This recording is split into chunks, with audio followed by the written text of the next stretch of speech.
As a finance professional in a disrupted business landscape, what does it take to be in demand? What does it take to attract great paying international roles?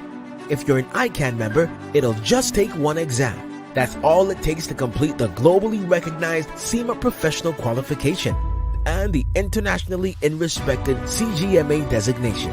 As a CIMA member and a CGMA designation holder, employers will look at you as a finance professional, constantly acquiring new skills to add value to the business. That's why they'll be willing to pay premium to hire and retain you. If you have 5 years of relevant experience and are an ICAN member, you can directly sit for the final exam of the CIMA Professional Qualification, the Strategic Case Study Exam. Start studying the CIMA Professional Qualification. Prepare to make an impact.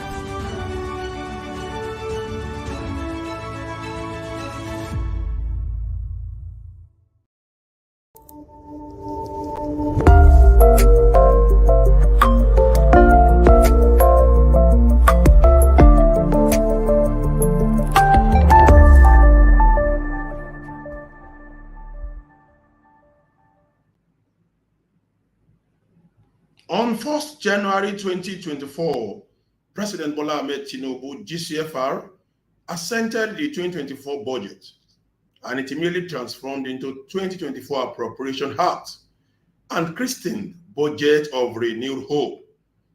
With this, I welcome you all, our professional colleagues, student members, and friends of the Institute to another episode of ICAN-ngr, the great platform for learning powered by your noble institute, the Institute of Chartered Accountants of Nigeria. I'm your host for today, Tosin Akinwumi, FCA. Please inform your colleagues and friends that the show has commenced, and you can be part of this show on all ICAN social media handles, the Facebook page, ICAN YouTube channel. And with this, I welcome you to the very episode of ICAN-ngr today.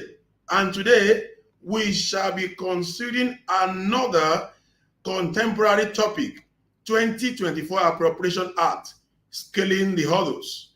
And I have here with me a distinguished professional, a vast and versatile speaker, the Global Trade Advisory Leader at Deloitte West Africa, in person of Chijioke Hodo, that shall be providing insight on the topic. So, speak to somebody, call someone that the show has commenced, and we need to learn all that we need to learn today about 2024 Appropriation Act, Scaling the Hurdles. I'll go right on the commercial now, and I'll be right back with my guest on the show today. Don't go away. I will be right back.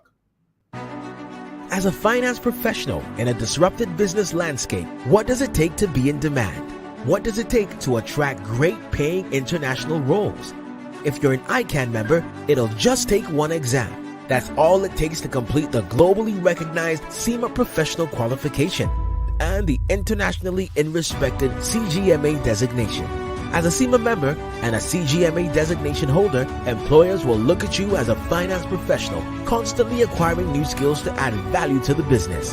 That's why they'll be willing to pay premium to hire and retain you. If you have 5 years of relevant experience and are an ICAN member, you can directly sit for the final exam of the CIMA Professional Qualification, the Strategic Case Study Exam. Start studying the CIMA Professional Qualification. Prepare to make an impact.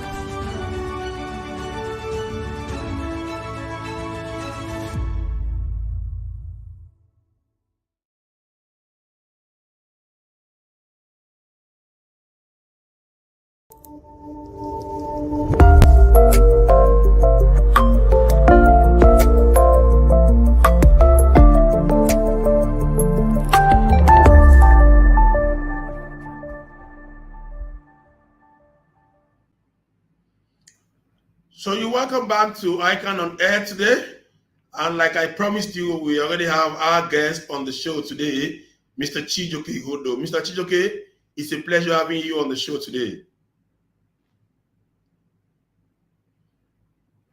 Can you hear me, Mr. Chijioke? Okay, you are muted. Okay, let me quickly go over the profile of Mr. Chijioke, and I'll come back quickly to him, then we can go straight into today's topic.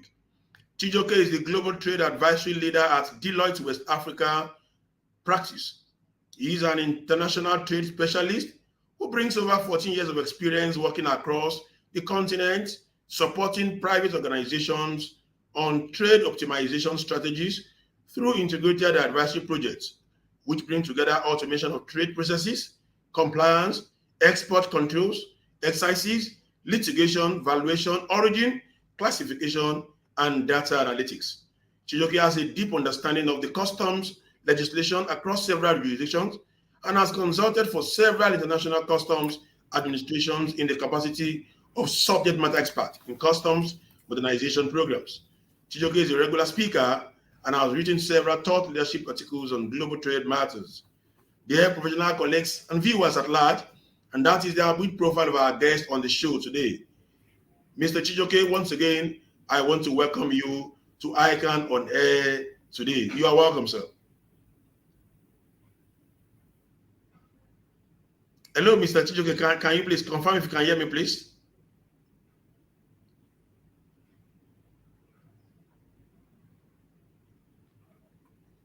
Wow, I think that's a network glitch there.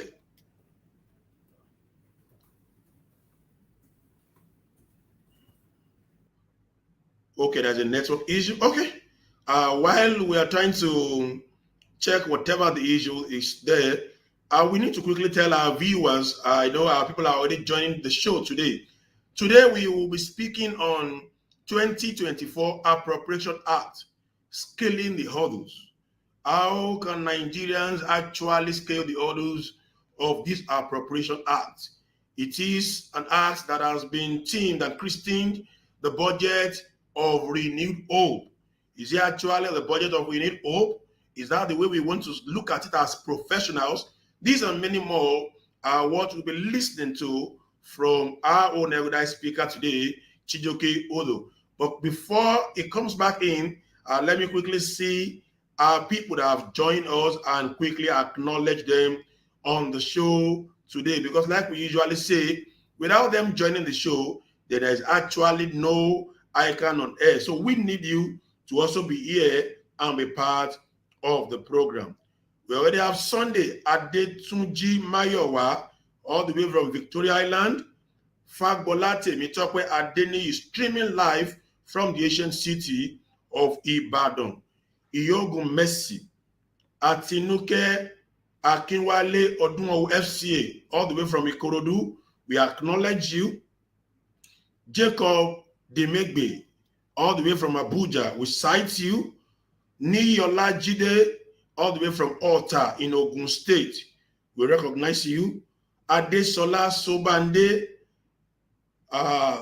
Lisfechi Ogban, Elizabeth Ogban, okay, all the way from Calabar in Cross River State. We also have Zaka Abakok, streaming live from Jalingo, that's Taraba State. We have Ayorinde Tunde, all the way from Alta in Ogun State. We have Dare Adepoju. Dare Adepoju, we cite you. Shosan Olusoji from Abeokuta in Ogun State. We recognize and acknowledge you duly. Chiamaka Iwu, all the way from Lagos, the excellent city. Lanre Oshikoya, all the way from Cardiff in UK. That's a good one. It's a pleasure to have you on the show today. Tell others that ICAN-ngr is actually meant for regional colleagues and also friends of the institute that are willing and ready to learn and be part of the show. Also, I have John Ode from Nasarawa. That tells you that we have our viewers across the length and breadth of the country and also beyond the shores of the country. Kumbi Agbola joined us from Victoria Island. Taiwo Mayowa from Surulere in Lagos. Emmanuel Olalude from Lagos here. Morebise Theodora, all the way from High GDS in Lagos here. Abaya Daniel from Warri in Delta State. Joshua Adize from the capital city in Abuja. Kola Fagba Mila, kudos to you and your team. Kola Fagba Mila from Lagos, thank you, bros. We cite you. Emmanuel Rome, Tamarude from Port Harcourt. Many people are on the show today and they are ready to listen to Chijoke Odo talking about 2024 Appropriation Act scaling the audit. It's a pleasure having you on the show, Mr. Chijoke. Can you hear me now, please? Loud and clear, Tosin. Thank you so much for having me here. It is a pleasure. It is a pleasure. Okay, so we'll go straight to talking about questions regarding today's topic, and our audience and the viewers are also ready with their questions. So please send in your questions and let's get the show started. Effective planning and budgeting are keys to being efficient and effective. And as individuals and corporate organizations or government of nations, having you as our guest on the show today will enable our global viewers to share from your depth of knowledge and skills. So, Mr. Chijoke, how important or strategic are planning and budgeting in the lives of individuals, corporate bodies, and government of nations? Tosin, thank you. And I think a good place to start is it's the question you have just asked, around budgeting and planning. I mean, and I'm happy that in the question you also talk about individuals, because sometimes it's good to bring it home before we begin to talk about corporate budgets and government budgets and all the many numbers and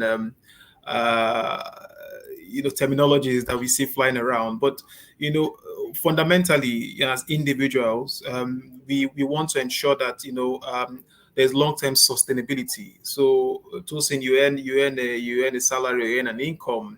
You won't just go around, borrowing excess amounts of money. So if you earn 100,000 naira, you will not go and borrow for 5 billion naira, to buy something, unless you know that, look, there is money coming in. So similarly, as a corporate organization, you have an idea of how much money you're going to make, and then when you are employing people, you don't overemploy people, because you know that, look, I need money to actually pay salaries and expenses. Otherwise, if you are running an unprofitable business, an unsustainable business, that could lead to corporate failure. So generally, from a budgeting and planning perspective, I think it helps you to check your expenses. It helps you to focus on your long-term goals, and as such, when you now talked about the 2024 Appropriation Act, as a government, the federal government similarly are saying to themselves, we also need to ensure that we have our long-term goals are achieved from a revenue, from an expenditure perspective, from how much I'm saving for emergency. What happens, for instance, in a COVID year? Do I have money to withstand savings to withstand the shocks? Those are the kind of things that run through everyone's mind, whether you're an individual, you're a corporate organization, or you're a government, authority. Okay, great. That's a good one to start with. So moving along, the 2024 Nigerian budget was signed, like I mentioned earlier, by Mr. President on the 1st of January this year. But however, some opinion holders feel that many of the fiscal assumptions of the budget are unrealistic, ambitious, and could be unachievable. As a global trade advisory leader, what's your opinion? I mean, a lot of us share those views. I'm sure Tosin, I'm sure you must have, when you took a glance at the budget, there were a number of things that you looked at and you said to yourself, no, this is not realistic. I mean, when the appropriation bill was presented, we had exchange rates of 750. The budget was signed with 800 naira to a dollar. We all know what the going rate of the dollar, on the streets of Nigeria is. We know what the going rate of the dollar is on the import and export window, which is that window that almost seems to consolidate all the historical windows, and everything tends to above $800. You look at inflation. The budget has inflation as 21.76%, if I'm not wrong, but the inflation numbers at reported Q3 was about 28.779, about November rather, about 28%. Okay. We look at oil production. Oil production is about 1.76 million barrels, 1.78 million barrels per day. As at late last year, we were barely doing 1.25 million barrels per day. So, I mean, yes, when it comes to how much we are benchmarked for, so it's not just all bad. When you look at how much we are benchmarked for the price of oil, per barrel, that's about 77, even though the EIA and the World Bank are looking at somewhere above $80. So from a price per barrel perspective, it seems to be a more realistic one. But for the others, it doesn't look realistic. And if you know how budgets work, all those numbers you see, whether it's 28.7 trillion, everything is a case of how much money am I going to spend, even in dollar terms. All right. And so if I have to convert that, at what rate am I going to convert those forex expenses?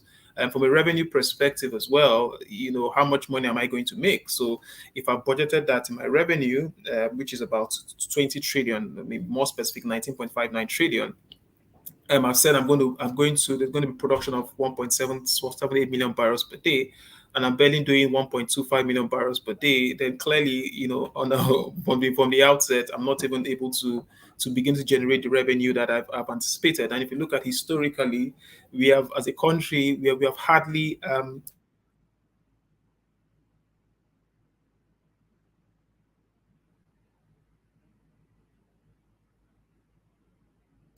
met our budgeted targets, what we budget in terms of budget. Can you hear me, Tosin?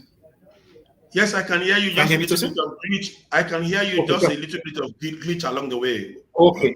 All right. So what I was saying, so if you look at the last 5 years of production versus what our budget is, you can see that we have always done below budget. So those are the things that analysts have looked at and said, hey, this budget, the assumptions are too optimistic, and I think we need to be a lot more realistic with the assumptions that underpin the budget.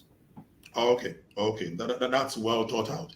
Okay, let's take a little bit of digression. So we are still in January of the year, but some ministers and executives of the government are already being alleged to be involved in activities that borders on integrity. Do you see some of these allegations as diversionary, distractions, or hurdles? If yes or if no, why? What's your thought about it?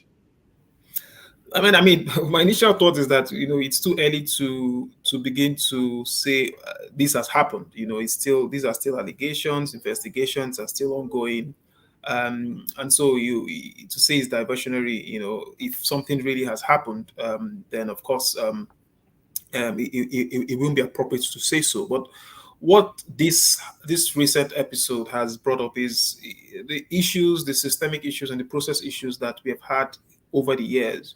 I mean, regardless of who is right or wrong, I mean, one thing has been established is the processes that have been used to disburse money, in terms of accountability, the accountability has not been where we want it to be. All right. So essentially, government accountability is not as you would have it, for instance, those in your personal life, or even for a corporate organization.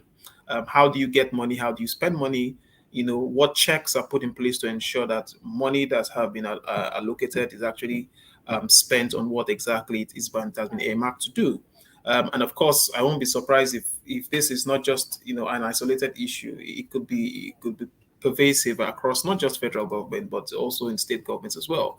So what else brings to light is, look, we need to do a lot more around government accountability, around accountability in general, and around, of course, the process in which has been put in place to ensure that things are properly done. And I think that's where I would want to leave it, and then of course wait and see as news develops on the matter. Okay, you have actually left it on a very good platform, talking about accountability and transparency. Thank you so much for that response.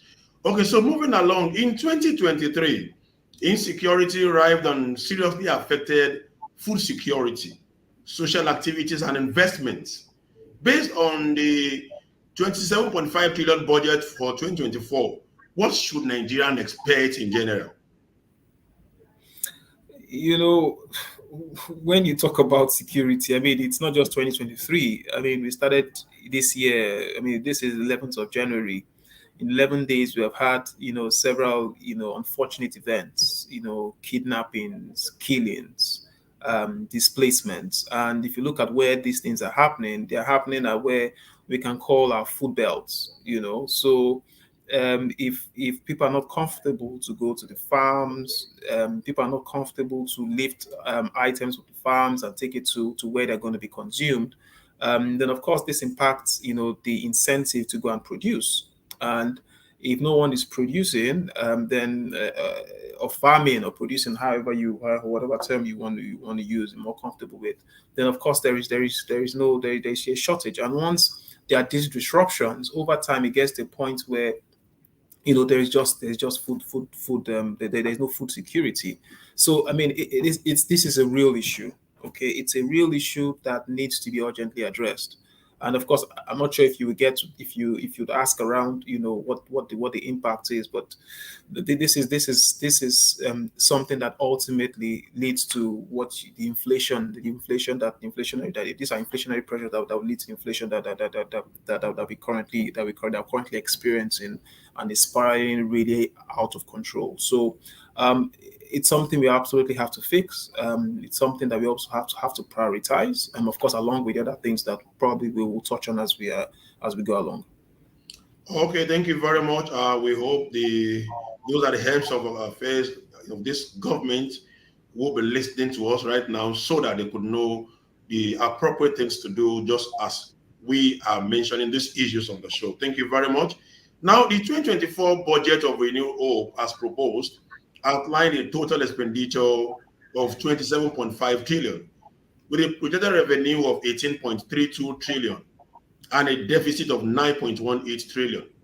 Many see the deficit as a hurdle that requires a well-defined and practically achievable panacea. What do you think?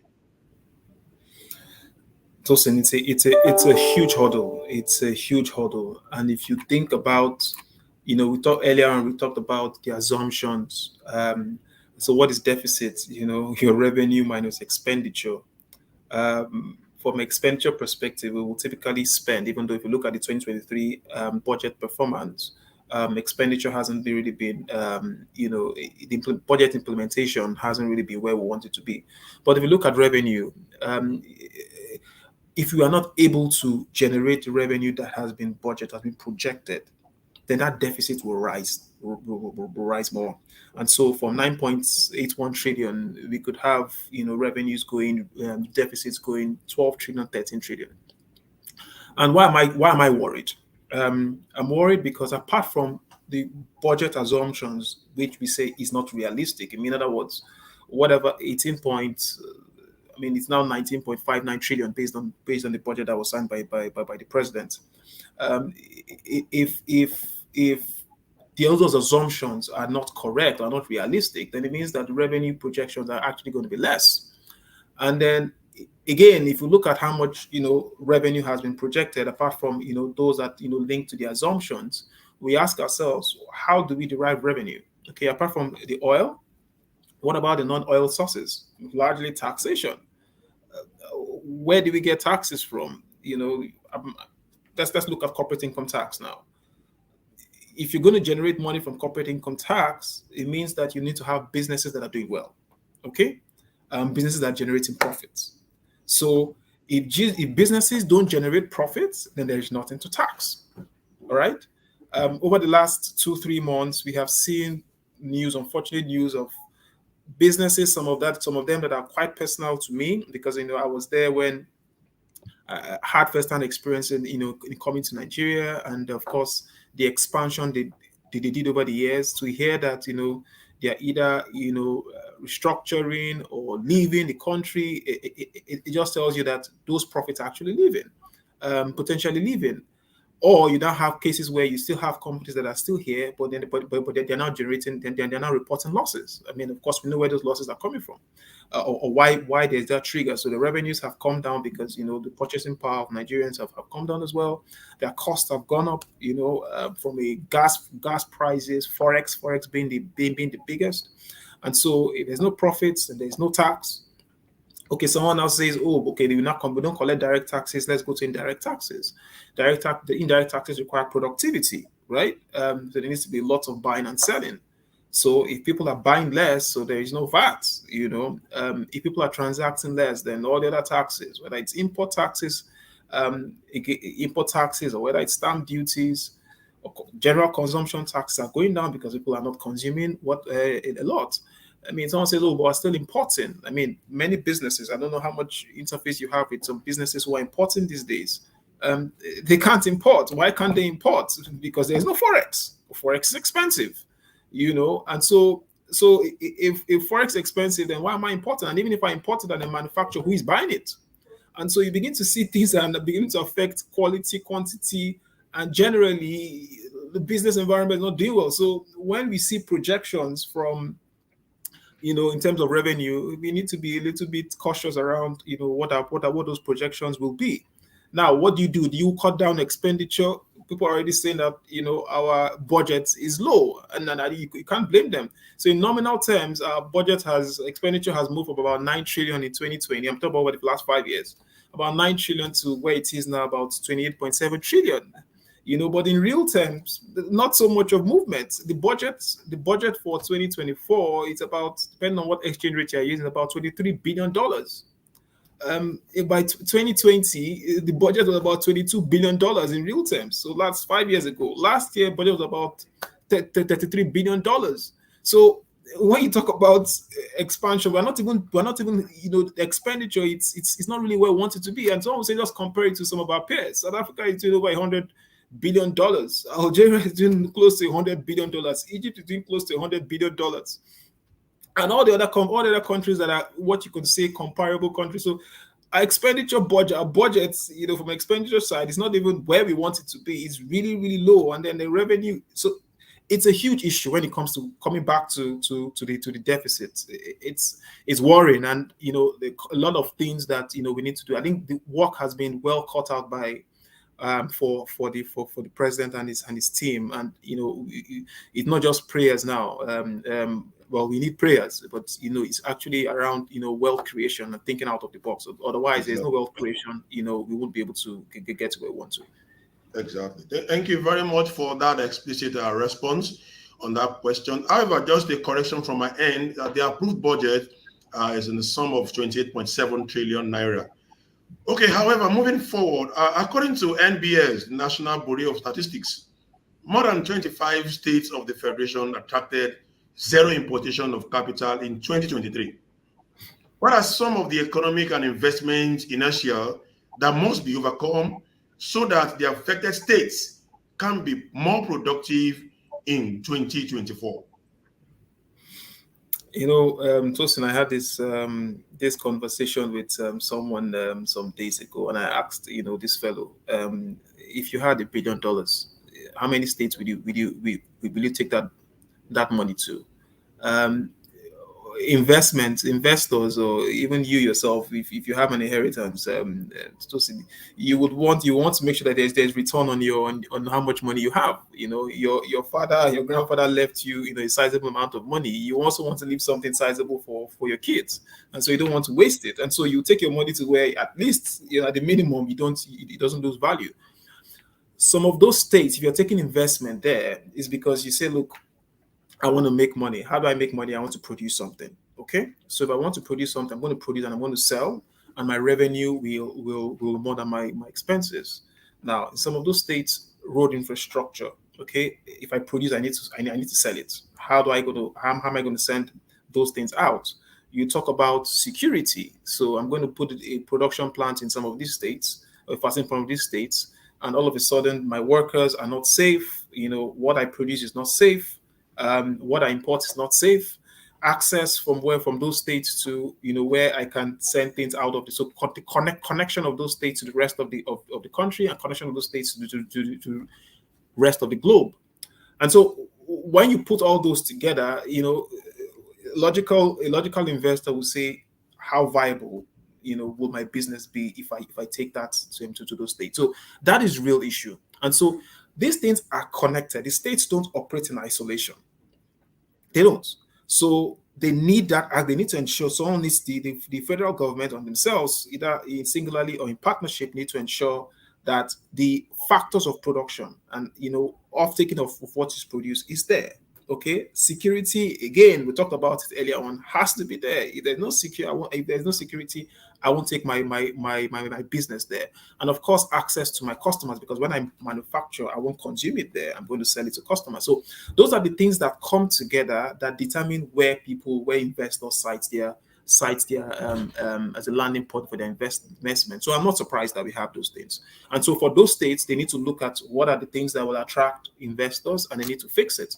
Unfortunately, some of them can't fix it without the support of the federal government, and the federal government as well is struggling. So this is a combination of a couple of things. So people say, so tricky. What is the solution? It's not just prayer. It's everyone coming together to see how we can make our country more attractive to investors. There's no secret to finding a solution. Wow, I think if you are not on this show today, you are actually missing a lot, because we have been talking about scaling the hurdles regarding the 2024 Appropriation Act. And our guest on the show today has been Chijioke Hodo, who has been providing insight on all relevant discourse regarding this topic. So please call your friends to tell another friends to be part of this show, because we are still in the studio for the next 30 minutes. Let's quickly go and run some commercials. We'll be right back shortly. Don't go away. As a finance professional in a disrupted business landscape, what does it take to be in demand? What does it take to attract great paying international roles? If you're an ICAN member, it'll just take one exam. That's all it takes to complete the globally recognized CIMA professional qualification and the internationally respected CGMA designation. As a CIMA member and a CGMA designation holder, employers will look at you as a finance professional, constantly acquiring new skills to add value to the business. That's why they'll be willing to pay premium to hire and retain you. If you have 5 years of relevant experience and are an ICAN member, you can directly sit for the final exam of the CIMA Professional Qualification, the Strategic Case Study exam. Start studying the CIMA Professional Qualification. Prepare to make an impact.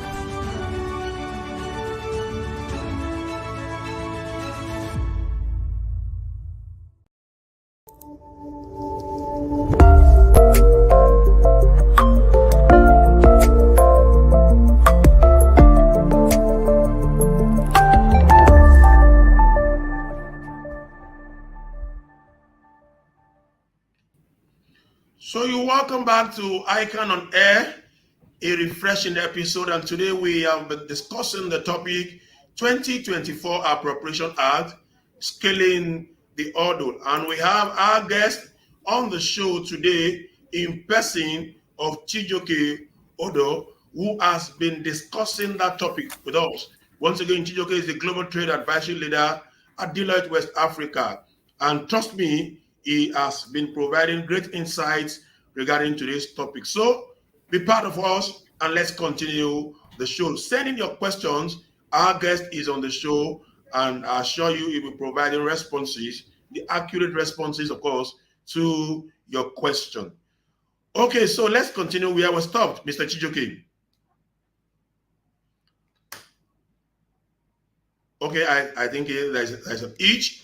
Okay, let's quickly go and acknowledge more guests on the show. Then we can continue with the show when we have our guest on the show. Fortune Owodunni Taofik from Lagos. Thanks for being part of the show today. Efe Ernest Iguno, thanks for joining us. Abdul Wahid Idiagbon, streaming live from Lagos, Nigeria, West Africa. That's good one. That's a good one. Awe Lawrence Olalekan, all the way from Ibadan. You are sighted. Benga Oyenoga joining from Lagos. It's a pleasure having you today. Nwako Ngozi from Ilorin, Kwara State. Thanks for a part of the show. Ipinshokan Benga all the way from Ekiti State. Tijani Haba Abubakar says, great. Antonio Suji joining us from Abuja, from the capital city. Fakinle De Samson from Abuja too. Thanks for being part of the show today. Yakub Yusuf, thanks for joining us today. Salami Tajuddin, streaming live from Alagbado, Lagos. It's a pleasure having you. Kamaru Amodu Lincoln from Alagbado, Lagos. Mustafa Abdul Mumin from Abuja. Tango Wasum from Jos. Solomon Adebayo from Lagos. You are cited. Akoni Kehinde Mary from Ilorin. Thanks for being part of the show today. Clement Oniwaye, all the way from Lagos. Beatrice Irogu, you are cited. Solomon Adebayo, all the way from Ikorodu, Lagos. Fatai Raji says it's nice being here. Hebel Hussein, that's the boss, all the way from Abuja. You are cited, boss. Chris Osakwe, pleasure having you. Oyenekwe, good luck, Chisholm. Olubenga Ake, it's a pleasure having you. Yusuf Mohammed Jamil, thanks for being part of the show. So let's quickly continue with the show as we already have our guests back on the show. Chijoke, it's a pleasure having you back on the studio. Thank you again for having me, Tosin. Okay, so we are already having questions from the audience, and at the due time, we'll take some of their questions. But let's continue at this junction. So in 2023, issues and reforms surrounding the Naira design, the elections, the foreign exchange convergence, all shaped the Nigerian economy landscape, either positively or negatively. And with those major issues and reforms behind Nigerians now, what kind of economic outlook should Nigerians expect from the 2024 Appropriation Act? So, I mean, I would say that, yes, you're right. Some positive, some negative. I think the first one is the elections have come and gone. There is now some certainty. There's now some stability, and that is what investors would like to see. Would like to see that there is now some clarity around the way forward, and those who are going to be managing the affairs of the country.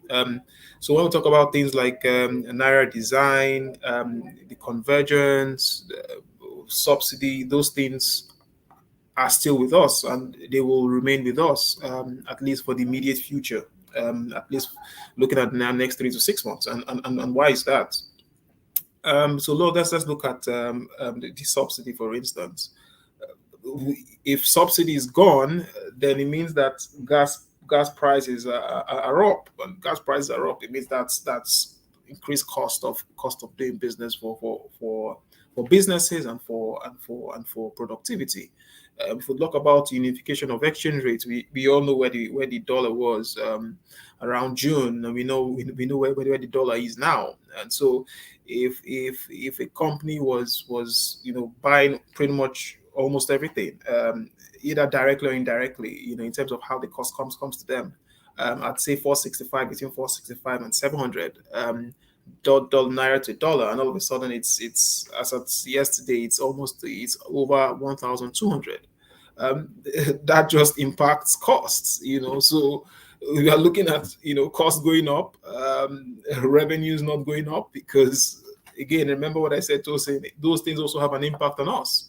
So if the value of your pockets has gone down, of course you are a lot more rational about where you spend your money, and that has an impact on how much sales these businesses are making. So I mean that clearly will have an impact in the immediate future. What clearly we need to do is to find a way to, like I said again, create wealth. We need to empower businesses to create wealth. We need to empower individuals to create wealth. We need to empower micro, small, medium enterprises to create wealth. It's only when there is wealth creation, especially exports, that is the only way we can get forex back in. And most importantly, very importantly, because I think one you might ask this question, or those in the audience might ask this question around FDI. How are we going to get FDI into the country? Because to get forex, there's no magic. People have to bring forex into the country, either when as individuals we export things, or when the investors come in, But when, of course, our friends, our brothers and sisters bring money back home. That's the only way, this issue around forex is going to abate. So those are real issues, and those are things that we haven't overcome, from 2023. Okay. Of course, and we also will pray. Of course, even though you have advised that it's not about prayer, but we'll pray and we'll also work towards making those things better in 2024. Okay, you will agree with me that in order to encourage and attract genuine investments, government must be ready to address concerns of cost of energy, multiple taxes, road infrastructure, among other demands of the citizenry. Do you see the 2025 Appropriation Act addressing some of the highlighted concerns? I would say that's one of the positive things around what this administration has done from the start. In barely weeks, stands coming on board, we have this committee, that for tax reforms. Tax reforms are long overdue. Businesses have long complained about multiplicity of taxes, and whether we like it or not, regardless of the fuel subsidy issue or the forex issues, multiplicity of taxes is another cost that businesses have long talked about. Unfortunately for them, now that a government is trying to fix it, a lot more issues are now coming, but it must be fixed. So in that regard, I would say kudos to this administration. We haven't seen the outcome of that, and I know the work is really advanced to bring out a preliminary report on what needs to be done from a policy perspective. But I think it's an excellent move, and I'm happy it was done right after the administration came on board. I think the next one has to do with infrastructure. Again, back to the analysis I talked about, earlier on around expenditure and how we're barely doing $23 billion projection for budget for 2024. When our peers are doing 4 times, 5 times, 6 times those who have similar economies, comparable economies, and populations that are a third, a quarter, a fifth of ours. So while capex expenditure, for the first time in a long time, is about 35% of our total expenditure, which is great. But again, what is the denominator? 35% of what? So the government has realized that there needs to be a lot more spending on capex. And of course, we hope that that's expenditure performance is fulfilled, but we need to see a lot more. So there is focus on capex expenditure, but there's a lot more that needs to be done from a capex perspective. So attracting investors, it's like we talked about earlier on. Investors will go where there's returns, where there are returns. And today, as we speak, the outlook is not looking very good. In terms of how much I can sell, how much the consumers can buy if I bring a viable business and good products, and how much my cost will be. And ultimately, what product profit I make, I will need to be able to send it back to my shareholders. And who are my shareholders are out of the country. And my shareholders want to see returns. And if I don't get returns, then of course the business, the decision to come to Nigeria or remain in Nigeria, becomes one that becomes very unpopular in the boardroom. So that's reality around attracting investment. Investments is not free. There need to be returns. Okay. So about 48 hours ago, was probably picked by the high cost of governance. Mr. President approved the directive to slash the size of official delegations for foreign and domestic trips by up to 60%.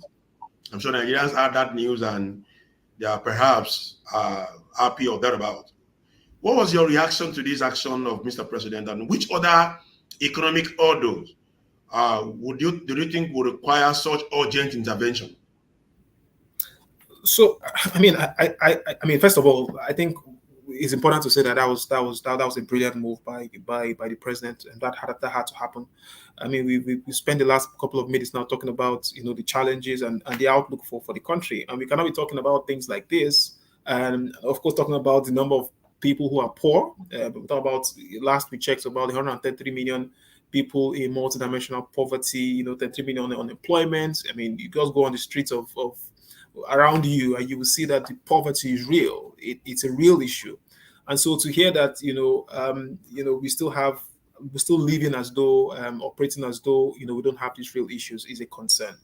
I mean, I wouldn't say people were happy.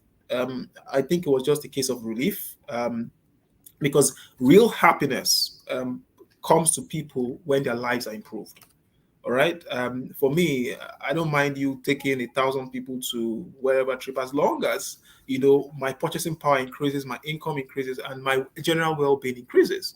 I will not bother about how many people you're taking, but it's painful when I'm asked to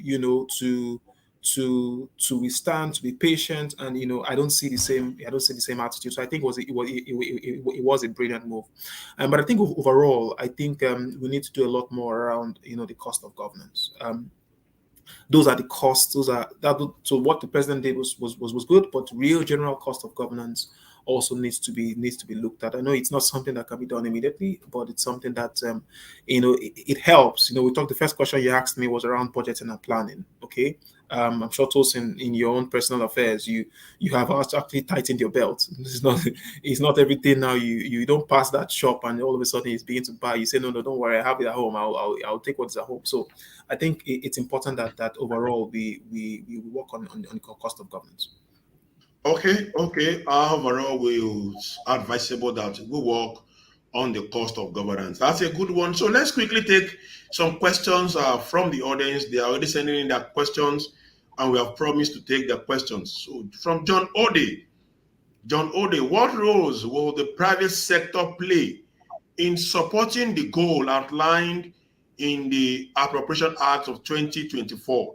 Are there any incentives or policies to encourage private sector participation? I think it's more of a two-in-one question.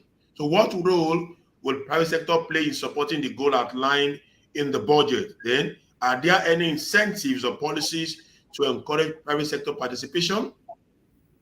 So I think that the first thing I would say, I mean, in the course of my work, day-to-day work, I interact with several businesses, micro, small, and large businesses. And what we will typically always say is, you can't sit in your office and complain. You need to engage. I mean, so far, what we have seen is that this government is open to engagement. This government is open to feedback. I've been part of quite a number of sessions where this kind of engagement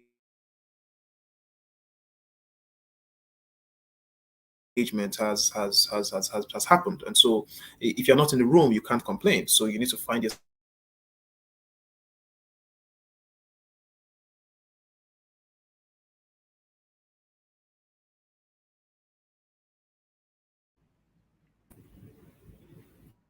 Can you hear me? Yes, you're back. Go ahead. Okay. So I'm saying if you're not at the table, then you shouldn't complain. So I think the first thing that private sector needs to do is they need to engage. They need to ensure that they get involved in the conversation.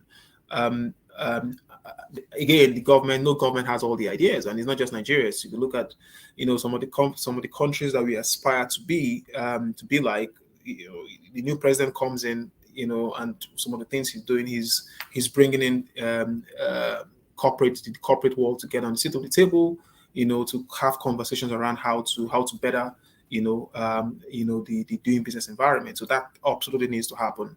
And of course, it's in those engagements that is where you can begin to say, I can help do this, and in return, the government can say, if you do this, then we will do X, Y, Z. Okay, and then that is where the role of incentives come in. And so that is where you can now begin to extract certain incentives for the type of things you want to do, for the purpose of growing the economy. Of course, first of all, helping your business and ultimately growing the economy. Now, the next thing is, okay, but there are lots of incentives you don't have access to. A lot of incentives that government, yes, it's there on paper, but we can't get it. I think the first thing is, I think two things for both private sector and government. But maybe we're talking about government a lot. Let's focus on private sector. I think there's this notion that we can't get it. I think it's important that the private sector, first of all, we need to reevaluate some of those incentives that the government has put forward, and not just say we heard that it's not possible. There are a number of businesses that I advise and who have come with the notion that this incentive is not possible until we show them that you can actually extract to those incentives. So yes, continue to engage the government, continue to see how much they can offer you to make your business better.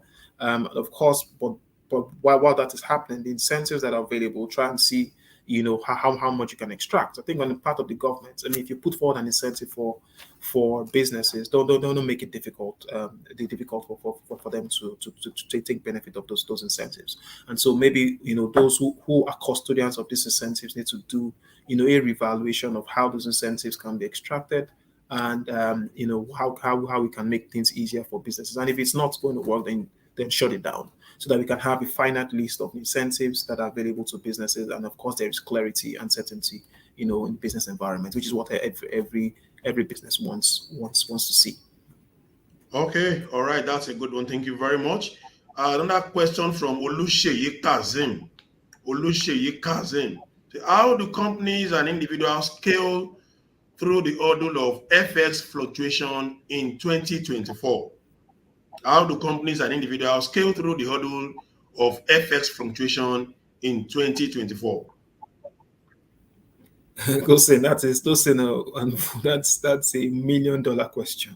I mean, if the answer was there, I mean, a lot of businesses who have closed shop today and walked away, some of them are really have the best brains in their finance teams, get advice from the best advisors, but they have still decided that this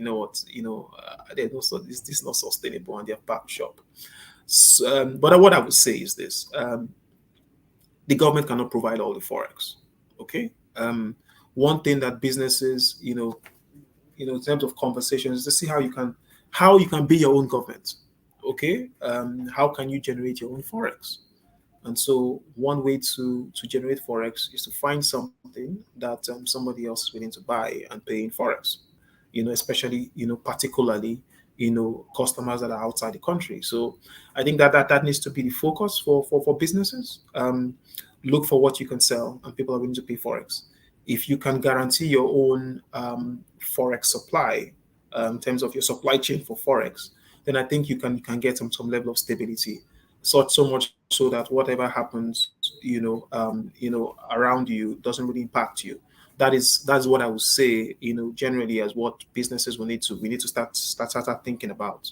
But to say how do you avoid the shocks? I mean, that's a $1 million question that the answer is still far away from us. I agree with you. Okay, let's start winding down the show because of our time. As an objective and a knowledgeable business coach, to what extent is the 2024 Appropriation Act positioned to encourage foreign direct investment, diaspora remittances, and SMEs, which are known instruments for national growth? To what extent is this 2024 Appropriation Act positioned them to encourage them? I mean, I think the signal is good in terms of the commentary we're hearing around the budget. But I think what is most important is about budget implementation. We want to see budget implementation. We want to see the government walk the talk. Over the last years, even before this administration and the one before, we hear a lot of talking and we don't see a lot of doing. And so that's what really needs to happen. It's in the doing, it's in walking the talk, that investors now say, okay, these guys mean business. These guys actually are going to do what they say they will do. So a lot of businesses, investors are just pretty much just sitting down and watching, and it's important that our actions here on, and not just the talk, actually demonstrate that we are open for business. When you're open for business, Tosin, regardless of what the fundamentals, well, not regardless of what the fundamentals are, even though the fundamentals may be as it is today, which is not looking very good, but they can see that there is a progress, that there's a clear idea, a clear destination, and the government is clear around how they want to get there and are making steps to do that, and they're actually moving forward. I think you begin to see investors actually want to come in, because remember, it's about first mover. You don't want to come when everything is rosy. You want to come where you can see steps and you can be the first person to benefit from the environment, as long as once it gets better. So I think I'll just pause there and then see how much more questions we can take before we close. Okay, so like I said, time is no longer on our side. So finally, ICAN is always open to ideas that would positively advance the growth of our members, the accountancy profession, and the Nigerian business environment. What is your suggestion on filling knowledge gaps so that 2024 Appropriation Act can be executed with zero or minimum hurdle?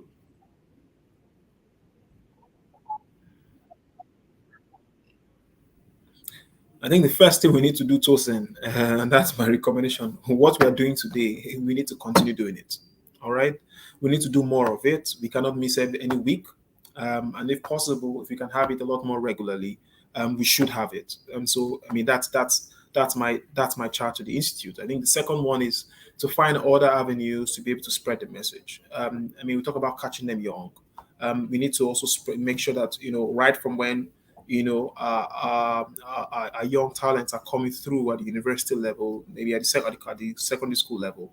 We also need to ensure that they don't get to a point where they come out and all of a sudden, what is going on here? They need to be a lot more finance savvy. They need to understand what is going on around the world, around their country, because that impacts that decision making around what they study, around what crafts that they get into, even before they leave college, and generally the planning approach. So it's important that we do all these things and continue to ensure that the message is spread on the ground, online, everywhere. So that would be my recommendation. Wow. It's been a great show with you today, Mr. Tosin, did you get that? Yes, I got it. I got it very clear and loud. I said it's been a great time with you on the show today, and we want to say a very big... Can you hear me now? Tosin, did you get that? Yes, clearly. I got it clearly. Can you hear me now? Okay. So it's been a wonderful time with you on the show today. We want to say a very big thank you to Mr. Chijioke Odo, the Global Trade Advisory Leader at Deloitte. Yes, I can. Okay, for coming on the show today and sharing your wealth of experience, and with our members and friends of the Institute. On behalf of the producers of this show and the editorial team, we say thank you for coming, and we know that when next we beckon on you, you will hack into our call. Thank you so much for coming. We appreciate you. Thank you for having me, Tosin. Thank you. Thank you very much. Okay, so in the next few minutes, let's go and take the announcement that we have on the show today. Starting with the budget symposium. ICAN is organizing a budget symposium on 2024 budget of renewed hope. Of course, you can't afford to miss that. That will be a webinar. It's a virtual program. Date, Thursday, January 18, 2024, and the time is 10 a.m. That's next week, Thursday. It attracts 2 MCPD credit units. Yes, you will come in, you will enjoy this session, and you will also go home with 2 MCDP credit units. Make sure you are part of the budget symposium, because I would say it's a continuation of all that you have listened to today regarding the 2024 Appropriation Act. Also, the 9th Annual International Academic Conference on Accounting and Finance is on the way. The mode is an hybrid program, of course, a combination of the virtual and physical program theme, building a viral economy through industrial revolution, technology advancement, and creative capacity development. Date, Tuesday, February 13 to Thursday, February 15, 2024. The venue is Babcock University, Ileshan, Remo, Ogun State.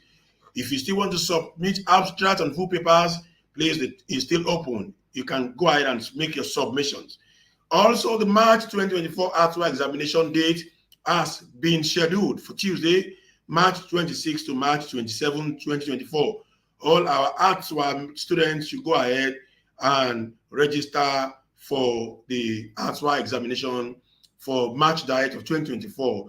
Then, as always been said, all ICAN members and friends of the institution should go ahead and subscribe on ICAN YouTube channel and follow us on all our ICAN social media handles, the Facebook, Instagram handle, and also LinkedIn page. And that will be our show for today. You will agree with me that today's program is worthwhile, highly educating, and very instructive.